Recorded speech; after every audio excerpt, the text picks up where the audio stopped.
TV adaptation of Jennette McCurdy's Glad My Mom Died, book faces challenges, delay explained. The TV adaptation of Jennette McCurdy's I'm Glad My Mom Died memoir has faced a multitude of production challenges behind the scenes. McCurdy got her start as a child star in Nickelodeon's iCarly and Sam and Cat. She ultimately quit acting to pursue a career in writing and directing. In 2022, McCurdy released a memoir titled I'm Glad My Mom Died. It quickly became a bestseller for its candid depiction of McCurdy's childhood, which involved abusive behavior from her since-deceased mother. An unlocked iPhone 14 for just $299? This renewed 128 gig model gives you a vivid OLED display, 5G, and the freedom to choose your carrier. Want to check today's Amazon deal? Scan the QR code now or visit grabdeal.us/6 before it's gone. The tell-all was picked up to be adapted on Apple starring Jennifer Aniston, but has since been plagued with issues that delayed the show. McCurdy, for her part, referred to the process as interesting, yet complicated, during a January 2026 episode of the Call Her Daddy podcast. During her childhood, Jennette had a tumultuous relationship with mother Deborah McCurdy, who introduced her to several eating disorders and forced her to continue acting. Following Deborah's death from cancer in 2013, Jennette briefly continued to book roles before stepping away from acting. She pivoted to writing and used her personal essays as inspiration for a one-woman dark comedy show, I'm Glad My Mom Died. This ultimately became the jumping-off point for Jennette's 2022 memoir of the same name, which received a 10-episode TV order from Apple.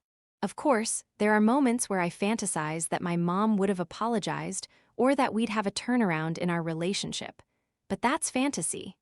Jennette told Vogue in August 2022 about reflecting on her complicated relationship with her mother. That's a lot of what the book is about to me, not needing to romanticize the dead and validate our own experience with them. She continued, I feel very confidently that if my mom were still alive, I'd still have eating disorders. I'd still be having a lot of mental health struggles. I'm sure she and I would still live in the same place, and I would have no chance of being in a relationship or having any friends. I have no doubt my life would still be very controlled by her if she were alive. According to the show synopsis, the dramedy will center on the codependent relationship between an 18-year-old actress in a hit kids show and her narcissistic mom who relishes in her identity as a starlet's mother. The first season was written, executive produced, and showrun by Jennette and Ari Catcher. Aniston, Sharon Horgan and Merman, Lucky Chap, Gerard Carmichael and Erica Kay also served as executive producers.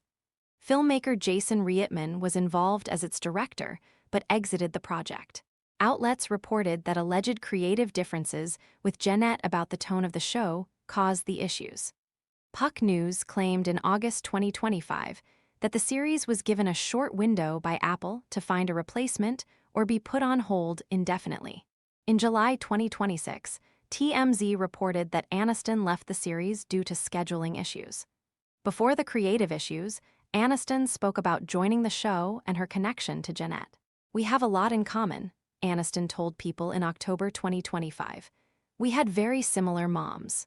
She continued, when it came across my desk as an option, an offer to play this character and work with Jennette and Sharon Horgan and Lucky Chap, I was pretty much immediately intrigued and flattered and excited. It's going to be pretty great to start shooting it. The fact that she's the young woman that she is, having lived that life, is nothing short of remarkable. Jennette, meanwhile, broke her silence about the production drama 3 months later. There are a lot of politics involved, which is not my forte. It's really interesting because for writing, you're really rewarded for being truthful, she said on the Call Her Daddy podcast. I'm show running, creating, and executive producing this thing. With producing, you're rewarded for not being truthful. So it's a lot of like, okay, how can we tell this person one thing but do another? Jennette called the experience difficult, adding, I won't lie, it's been challenging navigating the politics of it. I feel much more connected to my books. There's no games involved. There's no chess match involved. No updates on the show's future have been made public. Jennette, for her part, elaborated on her vision for the show to Alex Cooper. I think it's the only way to do this project, is to be doing it with people who relate deeply to the material. She added in January 2026. If somebody's just doing it for the wrong reasons, I think it really gets lost in a project like this. She concluded, that can work for a lot of projects, but I think for something that comes from this personal of a place, other people have to relate that deeply or it just gets watered down.